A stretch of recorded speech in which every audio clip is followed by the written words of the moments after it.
Assalamualaikum warahmatullahi wabarakatuh. Perkenalkan, nama saya Rizalia Vega. Saya dari Prodi Akuntansi semester 3. Di sini saya akan menjelaskan jawaban dari tugas studi kasus komprehensif bab 5. Jawaban nomor 1 yaitu analisis kesenjangan ekspektasi atau expectation gap. Kesenjangan ekspektasi yaitu perbedaan antara apa yang diharapkan oleh pengguna laporan keuangan, misalnya investor atau publik, dari auditor, dan apa yang sebenarnya menjadi tanggung jawab dan kemampuan auditor menurut standar profesional dan hukum. Biasanya, publik menanggapi bahwa opini audit adalah jaminan atas kesehatan finansial dan keberlangsungan usaha. Padahal, opini audit hanya menyatakan apakah laporan yang berlaku bukan prediksi masa depan atau jaminan yang telah bebas resiko. Analisis kasus yang terjadi pada PT Tambang Makmur Tbk. Yang pertama ada kegagalan bisnis atau business failure. Terjadi karena perusahaan telah mengalami kerugian atau kebangkrutan karena faktor ekonomi, manajerial, ataupun eksternal. Dalam kasus ini, kerugian PT Tambang Makmur disebabkan oleh fluktuasi harga komoditas global, restrukturasi utang. Ini merupakan kegagalan suatu bisnis, bukan audit. Yang kedua ada kegagalan audit atau audit failure. Kegagalan audit terjadi ketika auditor gagal mendeteksi atau melaporkan salah saji material yang seharusnya indeteksi jika audit dilakukan sesuai dengan standar, dan tidak ada bukti bahwa laporan keuangan PT Tambang Makmur mengandung salah saji material saat audit dilakukan, maka belum tentu akan terjadi kegagalan audit. Yang ketiga ada risiko audit atau audit risk. Kemungkinan ini merupakan bahwa auditor telah memberikan opini WTP atas laporan keuangan yang sebenarnya mengandung salah saji material. Risiko ini selalu ada. Risiko audit dapat diminimalkan melalui prosedur audit yang memadai. Risiko audit bukanlah suatu bukti kelalaian, melainkan bagian dari sifat audit itu sendiri. Munculnya gugatan investor dari kesenjangan ekspektasi karena investor menganggap opini WTP sebagai jaminan bahwa perusahaan sehat dan tidak ada mengalami kerugian besar, padahal auditor tidak bertanggung jawab atas prediksi masa depan atau keputusan bisnis manajemen. Gugatan class action tersebut telah mencerminkan kesalahpahaman terhadap peran auditor, bukan bukti bahwa auditor telah lalai dalam melakukan kesalahan profesional. Oleh karena itu, tuntutan investor kemungkinan besar berasal dari kesenjangan ekspektasi, bukan dari kegagalan audit yang dapat dibuktikan secara hukum. Yang kedua ada spektrum kelalaian. Jawaban yang kedua, nomor 2, spektrum kelalaian dan penipuan atau levels of chance and fraud. Definisi 4 tingkatan kegagalan auditor. Tingkatan pertama ada kelalaian biasa, yang kedua ada kelalaian berat, yang ketiga ada penipuan konstruktif, dan yang keempat ada penipuan. Definisinya ketidakhati-hatian atau kegagalan memenuhi standar minimum of profesional, pengabaian serius terhadap standar profesional meskipun tanpa niat jahat, tindakan kelalaian berat yang menyerupai penipuan karena sangat ceroboh. Yang keempat, tindakan dengan niat untuk menipu atau menyembunyikan fakta. Ciri utamanya tidak sengaja atau tidak signifikan, lalai secara ekstrem atau menunjukkan kepedulian, tidak ada niat menipu tapi dampaknya seperti penipuan. Yang terakhir ada unsur kesenjangan dan niat jahat. Klasifikasi tindakan auditor senior. Auditor sadar bahwa ia mengabaikan prosedur konfirmasi atas piutang usaha yang material dan hanya mengandalkan representasi lisan dari CFO. Tindakan ini telah melanggar SPAP secara signifikan, terutama prinsip kompetensi profesional dan skeptisisme profesional. Meskipun tidak ada niat penipu, keputusan tersebut menunjukkan pengabaian serius terhadap standar audit, maka tindakan tersebut masuk dalam kategori kelalaian berat atau gross negligence. Yang ketiga ada tanggung jawab hukum. Jawaban yang ketiga, tanggung jawab hukum KAP kepada klien. Dalam hubungan profesional antara kantor akuntan publik atau KAP dan klien, tanggung jawab hukum terutama bersumber dari kontrak jasa audit atau engagement letter, merupakan dasar hukum yang mengatur ruang lingkup, tujuan, dan batas audit. Yang kedua ada standar profesional akuntan publik atau SPAP, menetapkan kewajiban profesional auditor dalam melaksanakan audit secara kompetensi dan sesuai standar. Yang ketiga ada prinsip kehati-hatian dan profesionalisme. Auditor wajib bertindak dengan duekar dan skeptisisme profesional. Dalam kasus ini, PT Manufaktur Persisi menuntut KAP Handal dan rekan karena gagal mendeteksi skema skimming yang berlangsung selama 2 tahun. Skimming adalah bentuk fraud yang tergolong hard to detect, terutama jika dilakukan secara sistematis dan melibatkan kelemahan pengendalian internal. Analisis one prestasi terjadi ketika salah satu pihak dalam kontrak gagal memenuhi kewajiban yang telah disepakati. Dalam konteks audit, yaitu kewajiban utama auditor adalah memberikan opini atas laporan keuangan berdasarkan audit yang dilakukan sesuai standar. Yang kedua ada kegagalan mendeteksi fraud tidak otomatis menjadi one prestasi, kecuali jika yang pertama audit lalai dalam menerapkan prosedur audit yang memadai. Selanjutnya audit mengabaikan indikasi fraud atau kelemahan pengendalian yang signifikan. Yang terakhir, auditor tidak bertindak sesuai standar profesional.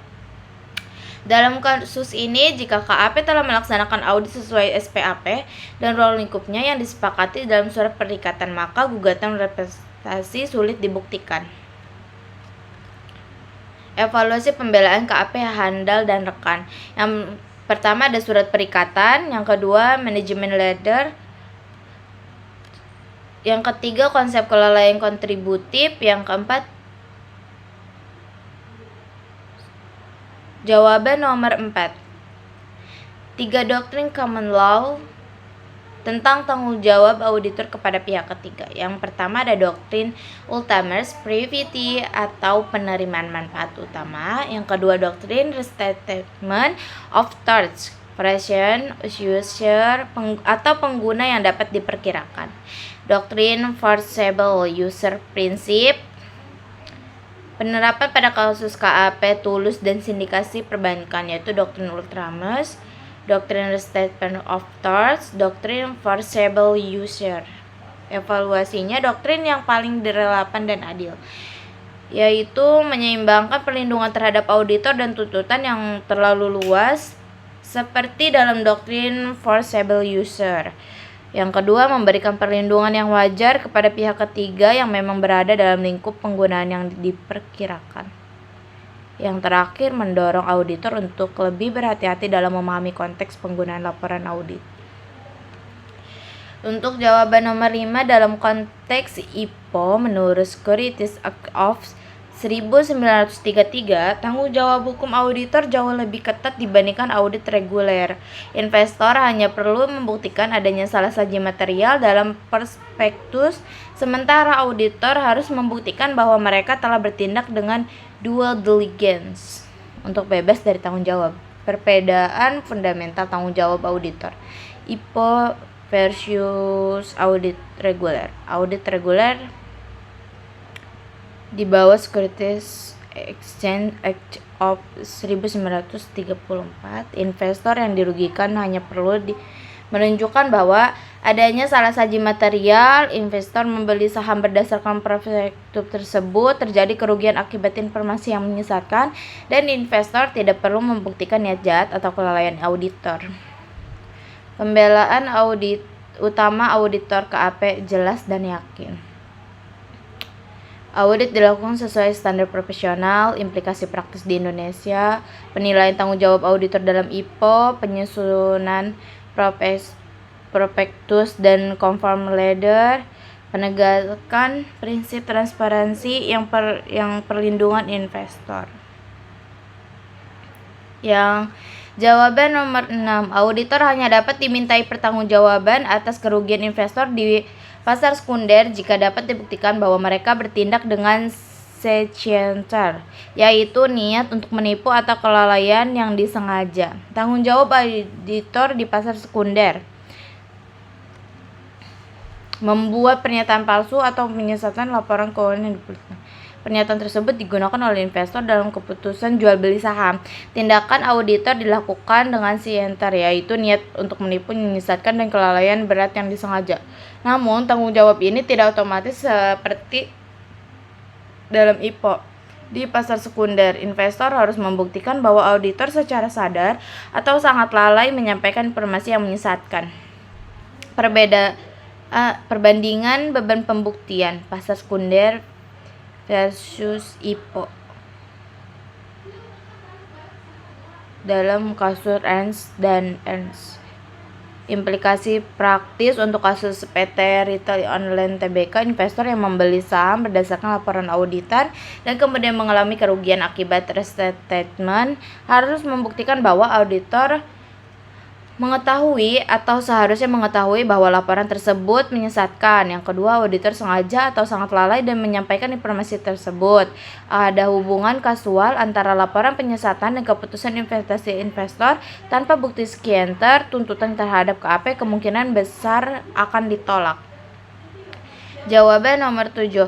Perbedaan liabilitas perdata dan liabilitas pidana akuntan publik. Aspek liabilitas perdata, civil liability, liabilitas pidana criminal liability.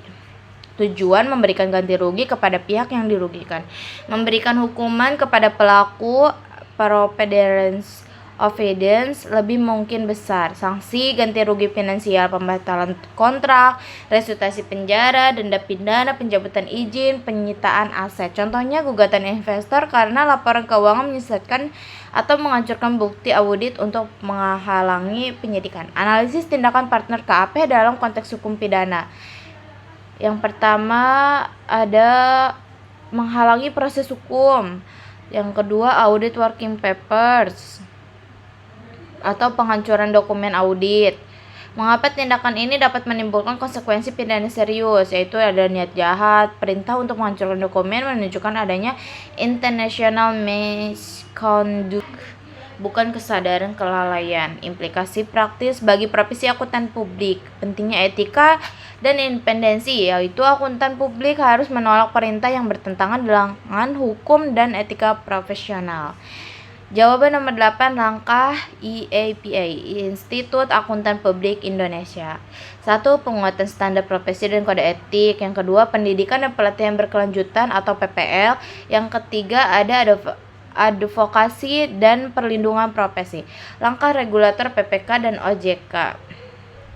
Ada pengawasan dan penegakan hukum yang profesional, reformasi regulasi dan harmonisasi standar, edukasi publik dan pemangku kepentingan, evaluasi efektivitas dan tantangan, aspek proteksi dampak positif tantangan, rekomendasi strategis, membangun sistem early warning dan audit quality indikator untuk mendeteksi risiko sebelum menjadi litigasi. Jawaban nomor 9. Sebagai mitra pengelola di KAP skala menengah, merancang kerangka kerja manajemen risiko litigasi adalah langkah strategis untuk melindungi reputasi, keberlanjutan usaha, dan integritas profesional. Berikut adalah 4 pilar utama yang dapat diterapkan secara praktis untuk meminimalkan liabilitas hukum. Pilar pertama ada manajemen penerimaan dan retensi klien. Yang kedua ada pengendalian mutu perikatan. Pilar ketiga pelatihan dan kepatuhan profesional. Pilar keempat perlindungan hukum dan asuransi profesional. Jawaban nomor 10. KAP cermat berpotensi menghadapi tanggung jawab hukum baik terhadap klien atau PT Resto Enak maupun pihak ketiga KSP Maju Bersama. Meskipun jasa yang diberikan adalah kompilasi dan tidak ada surat perikatan tertulis, analisis berikut menguraikan dasar hukum dan doktrin relevan untuk masing-masing pihak. Yang pertama ada tanggung jawab terhadap klien atau PT Resto Enak. Ada relevansi kasus 1136. aplikasi ke kasus KAP Cermat, potensi gugatan.